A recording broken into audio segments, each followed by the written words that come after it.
नमस्कार दोस्तों। वो जो नया जीएसटी आया था ना, मोदी जी का ख्वाब, मैं आसान कर दूंगा सब कुछ, घमासान मचा हुआ है साहब, फ्लॉप हो गया। कंडीशन ऐसी है कि विपक्ष के 7-8 राज्यों की मीटिंग हो गई और कह दिया कि इससे 20% का हमारा रेवेन्यू लॉस होगा, जो 85,000 करोड़ से लेकर 2 लाख करोड़ का हो सकता है, हमें मंजूर नहीं है। अब जीएसटी की प्रॉब्लम ये है कि इसमें आपको काम कॉन्सेंसस से करना पड़ता है, सद्भावना से करना पड़ता है, आप उसको ऊपर से ठोक नहीं सकते। ये बात तो जब जीएसटी लागू हुआ था तब भी था, सबकी सहमति से होता है यार। अगर मोदी जी के पक्ष में 20 राज्य खड़े हैं और विपक्ष के 8 राज्य उसके विरोध में हैं तो साहब पास नहीं होगा वो। आपको सबको सहमति पे लाना पड़ेगा, तभी आप इसको पास कर सकते हैं। और खासतौर से अभी एक बैठक होगी, कल फिनिश हो गई। कर्नाटक, तमिलनाडु, पश्चिम बंगाल, तेलंगाना, हिमाचल, पंजाब, झारखंड, उन्होंने कहा कि हमें ये नहीं चाहिए, आपको चेंज करना है करो, स्लैब चेंज करना है करो, हमारा रेवेन्यू लॉस नहीं होना चाहिए, हमारी भरपाई करो। अब सरकार पेशो पेश में, अब क्या करें, अनाउंस तो कर दिया।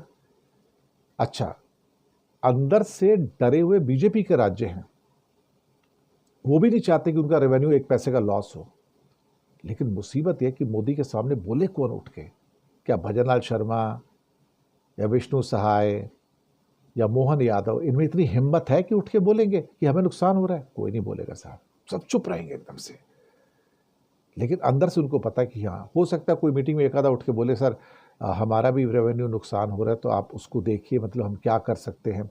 इतना नुकसान के लिए तो हमें बहुत सारी अपने कई चीज़ों में जो आउटले है कट करना पड़ेगा, और गरीबों को नुकसान होगा, तो कुछ ऐसा किया जाए कि जिससे हमारा भी नुकसान ना हो। वो दबी जुबान में बोलेंगे, वो पक्की बात है इस बार तो। अब यहाँ पर सवाल दूसरे आ रहे हैं कि अगर ये पूरा का पूरा 20% की कमी होती है तो उसकी भरपाई कौन करेगा 2 लाख करोड़ तक की? अच्छा, वो कहा जा रहा है कि एक बार फिर से सेस लगाया जाए। अब सेस तो खत्म होना था, एक तो पहले ही खत्म हो जाना था, अब उसको बढ़ा के 2026 मार्च तक का किया था। अब कहते हैं जो और बढ़ाओ और 5 साल और रखो, और उसके द्वारा जो पैसा एक्सेस आएगा वो हमको लोन दो उसमें से, और साथ पे हमारा जो नुकसान होगा रेवेन्यू उसकी भरपाई करो उसमें से। इसका मतलब है कि we are back to the same spot. जहाँ खड़े थे वहीं के वहीं आके खड़े हो गए।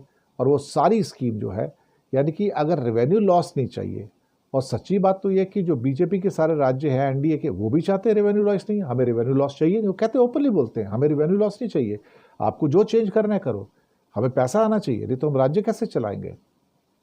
अब मोदी फंस गए। अब वादा कर दिया था कि मैं तुमको बड़ी सहूलियत देने जा रहा हूँ, तो सहूलियत देंगे कहाँ से? इसका मतलब कहीं से तो पैसा निकलेगा ना। आप कौन सा सेस लगाओगे, किस पे लगाओगे, क्या करोगे, फिर से वही अपना टॉर्चर शुरू हो जाएगा। सर्टेन थिंग्स नेवर चेंज साहब, हिंदुस्तान है।